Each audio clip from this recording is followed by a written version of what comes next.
விஷயம் இப்போ பெருசாயிடுச்சு ஆண்டி. உங்களுடைய பார்வைக்கு லக்ஷ்மி சின்ன விஷயமா இருக்கலாம், ஆனா சின்ன பாம்பையும் பெரிய கம்பால தான் அடிக்கணும்னு சொல்லுவாங்க. மனிஷா பாம்பு கூட இல்ல, பெரிய அணகுண்டா. கொஞ்சம் ஜாக்கிரதையா இல்லனா கூட உங்களை முழுங்கிடுவா. உங்களுக்கு நாங்க எல்லாருமே சப்போர்ட் பண்றோம் அண்ணி. நாம எல்லாரும் சேர்ந்து அண்ணன் மனசை மாத்தணும். மனிஷாவை வீட்ல இருந்து துரத்தணும். என்ன வீட்டை விட்டு துரத்துறதுக்கு லக்ஷ்மி இப்பையில இருந்தே பிளான் பண்ணிட்டு இருப்பா. ஜுன்னு மித்ராவுடைய பையன் தானே அவ ப்ரூவ் பண்ணிடுவா. அதுக்கு எல்லாரும் அவளுக்கு சப்போர்ட் பண்ணுவாங்க. ஆனா மித்ரா சப்போர்ட் பண்ண மாட்டான்ல. மித்ரா உன் பக்கம் தான் இருக்கான். மித்ரா மனிஷா பக்கம் இன்னும் எவ்வளவு நாளைக்கு இருப்பான்னு பாப்போம். மனிஷாவோட உண்மையான குணம் மித்ராவுக்கு தெரியற மாதிரி செஞ்சாலே போதும். நான் இப்ப அந்த விஷயத்த தான் செய்ய போறேன் அத்தை. மனிஷா யாரு, அவ எப்படிப்பட்டவன்னு அவருக்கு தெரியற மாதிரி நான் பண்றேன். என்ன பத்தி மித்ராக்கு தெரியற மாதிரி லக்ஷ்மி பிளான் போட ஸ்டார்ட் பண்ணிடுவா.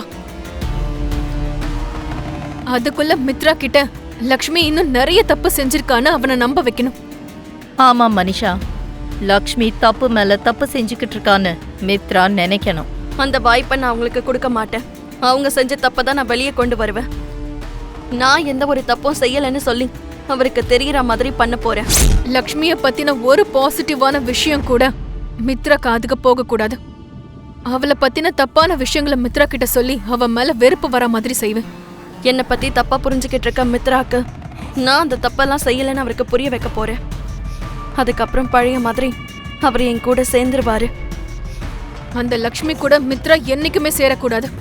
அவங்களுக்குள்ள இடைவெளிய அதிகரிக்கிறேன். அவ கான்ஃபிடன்ஸ நான் சுக்கு நூறா உடைக்கிறேன். லக்ஷ்மியோட விரல வச்சே அவ கண்ணைய குத்த வைக்கிறேன். அவரை கல்யாணம் பண்ணிக்கிறதுக்காக என்ன பழி வாங்கணும்னு துடிச்சுக்கிட்டு இருக்க மனிஷாக்கு உண்மையான காதல் எப்படி இருக்குங்கிறத புரிய வைக்கிறேன். அதுக்கப்புறம் மித்ராவை மறந்துட்டு வேற யாரையாவது கல்யாணம் பண்ணிக்கோன்னு அவளை இந்த வீட்டை விட்டே துரத்திடுவேன். நான் அந்த லக்ஷ்மிய இந்த வீட்டை விட்டு துரத்தி அடிக்கணும்னா ஜுன்னுவோடைய விஷயத்துல கவனம் செலுத்தியே ஆகணும். நாளையில இருந்து நான் அந்த வேலையை ஆரம்பிக்கிறேன்.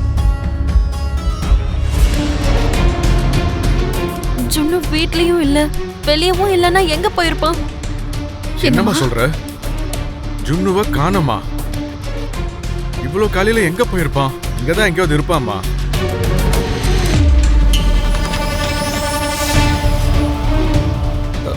சரி அண்ணி, நான் போய் பார்த்துட்டு வரேன். ஜுன்னு என்கிட்ட சொல்லாம எங்கேயும் போக மாட்டான் அத்தை. ஆனா இப்ப அவன் எங்க போனான்? மனிஷா, மனிஷா, மனிஷா. என்ன ஆண்டி? உனக்கு ஒரு குட் நியூஸ். என்ன அது?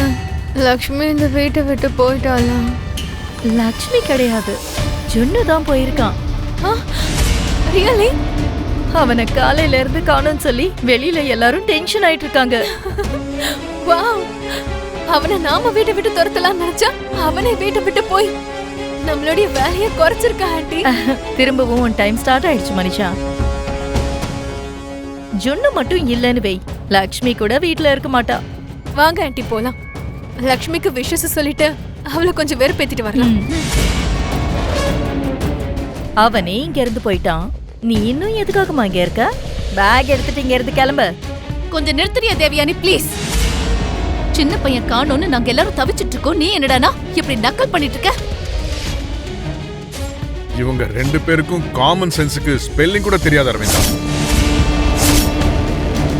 நீங்க ஒன்றும் கவலைப்படாதீங்க அண்ணி. எல்லாரும் ஒவ்வொரு பக்கம் தேடுவோம், கண்டிப்பா கிடைப்பான். அர்ஜுனோட வீட்டுக்கு போயிருப்பானோ? அவனுக்கு கால் பண்ணி கேளு லக்ஷ்மி. சரிங்க அத்தை. அது தேவையில்ல பாட்டி. ஜுன்னு வேற எங்கேயும் போகல. நீ ஜுன்னுவ பாத்தியா லக்கி? பார்த்தம்மா, ஜுன்னு வீட்ல தான் இருக்கான். அவன் தூங்கிட்டு இருக்கான். என்ன தூங்கிட்டு இருக்கானா? அவன் என் ரூம்ல இல்லையே. உங்க ரூம்ல கிடையாதுமா, அவன் வேற ரூம்ல இருக்கான். எந்த ரூம்ல இருக்காமா? வாங்க நான் காட்டுறேன். போலாம் வாங்க. வாங்க. என்ன இது மனிஷா, அவன் போயிட்டானேன்னு சந்தோஷப்பட்டா வீட்ல தான் இருக்கான்னு சொல்றான். அவன் எந்த ரூம்ல தூங்கிட்டு இருப்பான்? ஸ்டோர் ரூம்ல தூங்கிட்டு இருப்பான்னு நினைக்கிறேன். வாங்க போய் பார்க்கலாம்.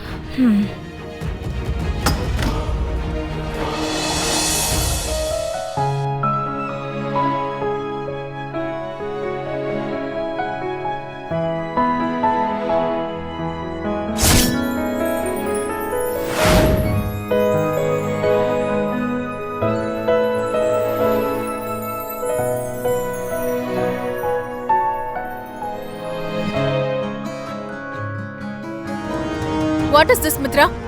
என்ன நடந்துட்டு இருக்கீங்க? எனக்கு நீ செஞ்ச ப்ராமிஸ் என்ன? இப்ப நீ பண்ணிட்டு இருக்க காரியம் என்ன? போயும் அந்த ஜுன்னுவ உன் ரூம்ல உன் கூட படுக்க வச்சிட்டு இருக்க. மனிஷா, உனக்கு எத்தனை தடவை சொல்றது?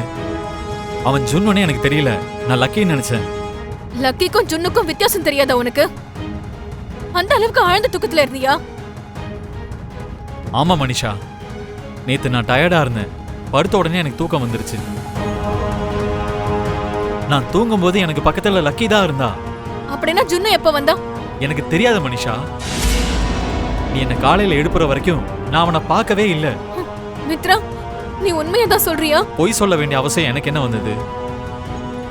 நின்னு போன நம்மளுடைய கல்யாணத்தை விட ஜுன்னு இப்போ உன் கூட தூங்குனதுதான் எனக்கு ரொம்ப பெயின்ஃபுல்லா இருக்கு மித்ரா. Manisha, I understand. என்ன செய்ய சொல்ற? எனக்கு தெரியாம நடந்த விஷயத்துக்கு நான் பொறுப்பாக முடியுமா? இப்ப தெரியாம நடந்துச்சுன்னு சொல்லுவ, நாளைக்கு தெரிஞ்சே செய்வ. என்ன இருந்தாலும் அந்த லக்ஷ்மி நீ தாலி கட்டின பொண்டாட்டி, அவளுடைய பையன். என்ன இவ மித்ராவை உசு பேத்திட்டு இருக்கா? பழைய ஞாபகங்கள்லாம் வந்து நீ அவங்களோட புது வாழ்க்கைய ஆரம்பிக்கணும்னு சொன்னா என்னோட லைஃப் என்ன ஆகுறது? மனிஷா, நீ என்ன பேசிட்டு இருக்க? மித்ரா, அவ ஏதோ கோவத்துல பேசிட்டு இருக்கா. நீ ஒன்னும் பெருசா எடுத்துக்காத. மனிஷா, நீங்க வா, வாடி. ஆனா கோவத்துல நீ என்ன செய்றனா, அந்த ஜுன்னுவ மித்ரா பையன்னு ஞாபகப்படுத்திட்டு இருக்க. அதோட சேர்த்து லக்ஷ்மி உன் மனைவின்னு சொல்லி மித்ராக்கு ஞாபகப்படுத்திட்டு இருக்க. அவனுக்குள்ள இல்லாத ஃபீலிங்ஸ நீயே சொல்லி கொண்டு வந்துருவே போல இருக்கு. நீ இப்படி செஞ்சேன்னு வை, மித்ராவுக்கு லக்ஷ்மியும் ஜுன்னுவும் தூரமாக மாட்டாங்க, இன்னும் நெருக்கமா தான் ஆவாங்க. இனி எப்பயும் உன்னை கல்யாணம் பண்ணிக்க மாட்டான். புரியுதல உனக்கு?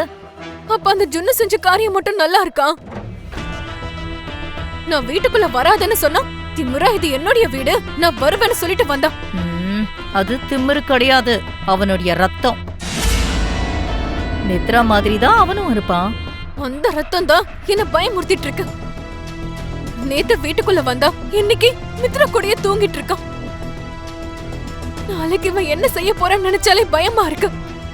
அவனா இந்த காரியத்தை செஞ்சானா இல்ல அவ அம்மாவோட ட்ரைனிங் தானா இதுன்னு எனக்கு தெரியல. எல்லாருமா சேர்ந்து என் வாழ்க்கையை அழிக்க பாக்குறாங்க ஆண்டி. நான் என்ன செய்யறது?